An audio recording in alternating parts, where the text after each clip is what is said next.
All right, everybody, what is going on today? I hope you're having a fantastic day out there.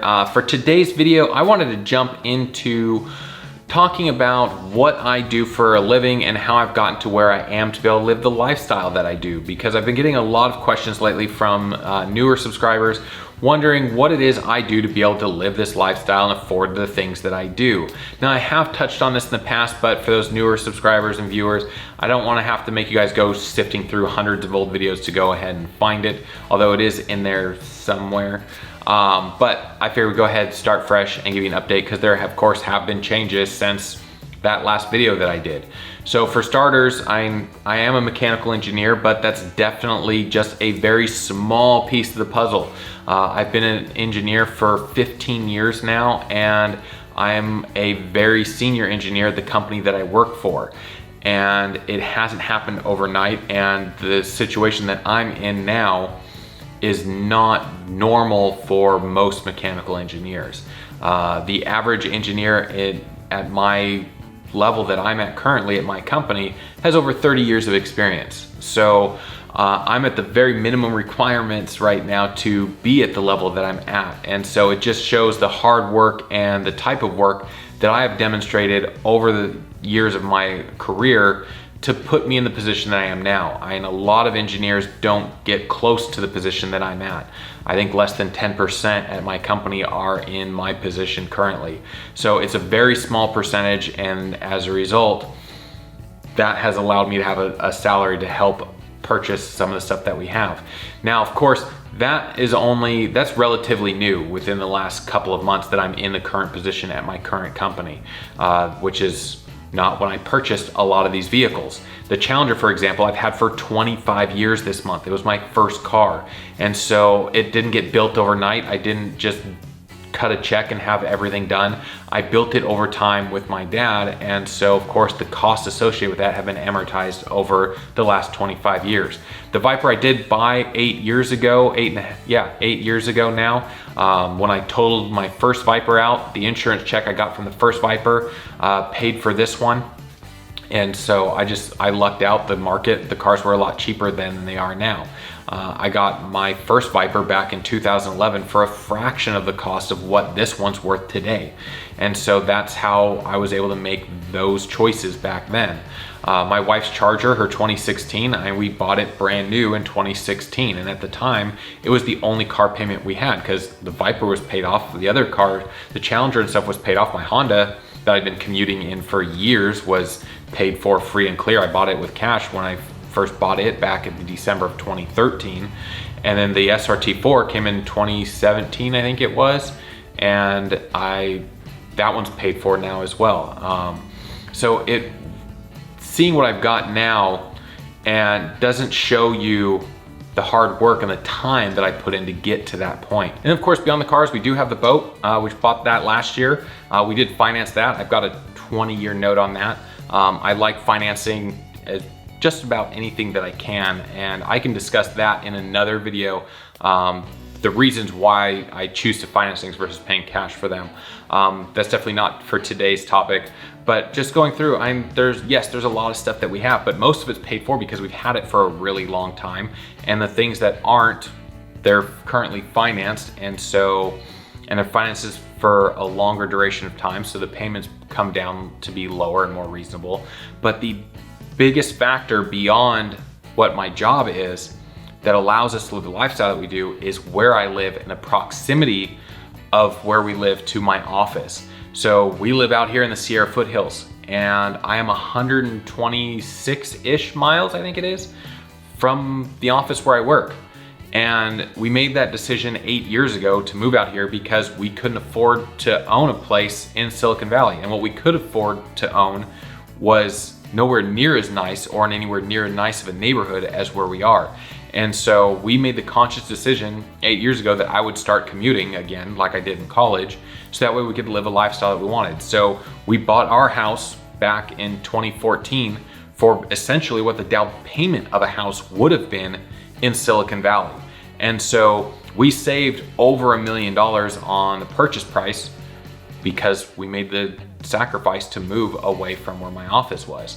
And as a result, I drove into the office 4 days a week. I get up at 2 in the morning and I'd be on the road by 2:15. So I get into the office by 4, be out of the office before 2, because if I left the office after 2, traffic was done. It was gonna be between 3 and 4 hours to get home.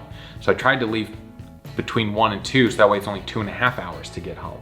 And so those are the types of sacrifices that you don't see if I just do a simple comment, oh, I'm a mechanical engineer. That's really, as you can tell, a very small portion of the equation to allow us to have this lifestyle. There have been a ton of sacrifices, a ton of work, and a ton of time to get to this point. And so when I see these questions from people, especially younger people wondering what we do to be able to afford this lifestyle, I used to be you. When I was in high school and college, I was seeing people with all these fancy cars and doing all these amazing things. I was like, what do you do to be able to afford that lifestyle? And looking back now on how I was then and how I see a lot of young folks now, you're not asking the right questions, which is why I decided to go ahead and do this video so you can see a bigger picture of what it takes to do it. You really have to think outside the box, and you have to be willing to do things you've never done before if you want things you've never had before. And so hard work, determination, dedication, all these things really go and apply. And so being in Silicon Valley, if we'd stayed there, we wouldn't have any of these cars. We wouldn't have the boat, we wouldn't be living this lifestyle. It really would be a very different ball game, because our mortgage now is less than what our rent was when we left 8 years ago. And so we're saving by being out here a good close to $6,000 a month on just housing costs alone. And with the pandemic, it's gotten even better for us. I know the pandemic is it's horrible to say it, and I really feel bad about thinking that way, but it's true. The pandemic has really benefited us because it has allowed my wife and I to both be working full time from home. And so now at this point, I don't have to drive into the office. I still do occasionally, and I still fly out to other sites and stuff for if certain projects require it. But for the most part, 95% of the time, I have the ability to work remotely, and that, of course, saves me time, it saves me gas money, and I got rid of my Honda earlier this year because of it. And so there's a lot of things that have to go into the picture besides just, oh, what do you do? Because there are a lot of engineers out there, a lot of engineers with a lot more years of experience than I have that aren't living the type of lifestyle that I am. And it's just because of how their careers have gone, choices that they've made, and priorities in their life. Cars are a huge part of my life. I couldn't imagine my life without cars. I mean, I eat, sleep, drink, everything in my life is pretty much about cars. That and Disney, but that's another topic. And so because of that, I make it a priority, and I spend as much as I can on the cars. A lot of families and people can't justify that, and I understand that, but that's something that's really important to me, and so I make it a priority. And so we have more cars. We've got 5 currently. I did get rid of the Honda, so that was that one. We've got 1 more on order. It should be here in the next month or so. And then I'm shopping for another one because I make the priorities and I make the sacrifices necessary to do that. There are definitely other things we could do if we weren't focused so much on cars, and we could travel more and go on other types of vacations and things like that, but then we wouldn't have the cars.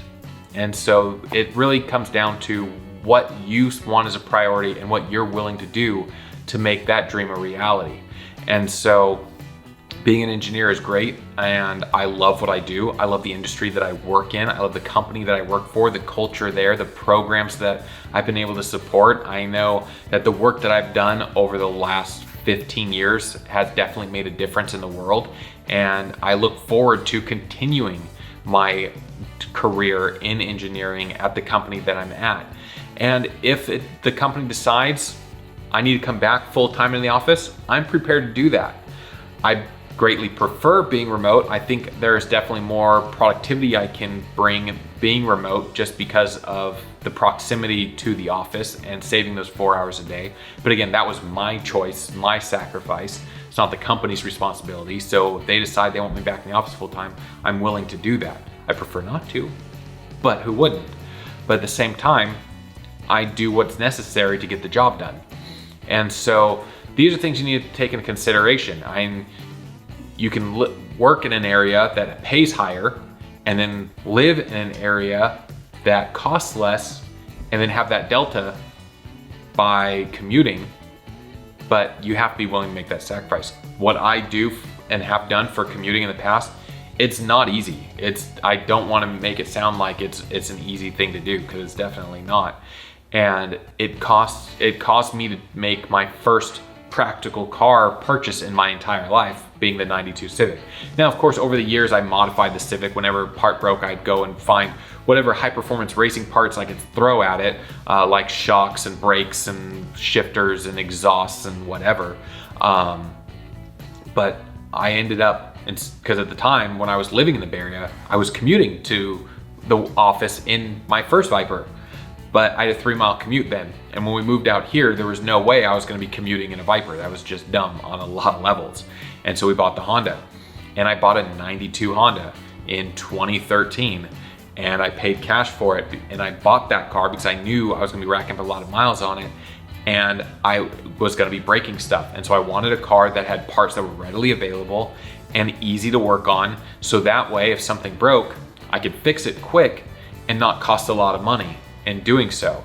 And so I drove that car for a very long time, racked up over 200,000 miles on it, and enjoyed that time, but it definitely wasn't commuting back and forth in an Audi or a BMW or whatever.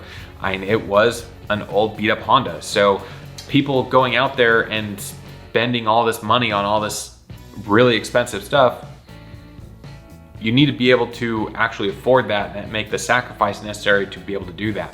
And we're just now starting to spend over $50,000 on cars. This Viper, we paid $44,500 for it. The Charger, we paid somewhere around that as well. But that was long after we'd already spent a lot less money on other cars to be able to get to where we are. And so that's a long-winded story on what I've done to be able to position myself to where I am now. The future is bright. I'm really excited about things that are coming next and what I'm going to be sharing with all of you.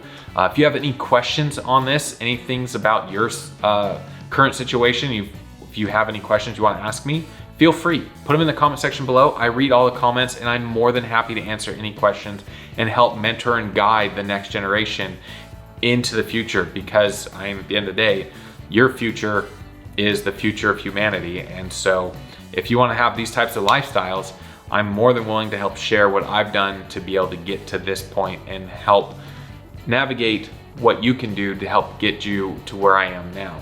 But remember, it doesn't happen overnight. We're literally 15 years in at this point in my life to have what I've got. So on that note, guys, I hope you liked today's video. I hope you found this information useful. As always, if you did, smash that like button. It helps me know what types of videos you guys like to see. I have been thinking about doing other videos in the future, a little bit on finance side of things, because it does intersect with being able to afford these types of cars. And so I'm gonna be doing some videos on that, on how I do things and how, because it has been successful for me. There are tons of ways out there to make money and be able to get the nice luxuries in life, but I figured that I've had a successful story. I might as well share it with all of you and hopes that it helps you become successful yourself. And on that note, guys, I will see you in the next video.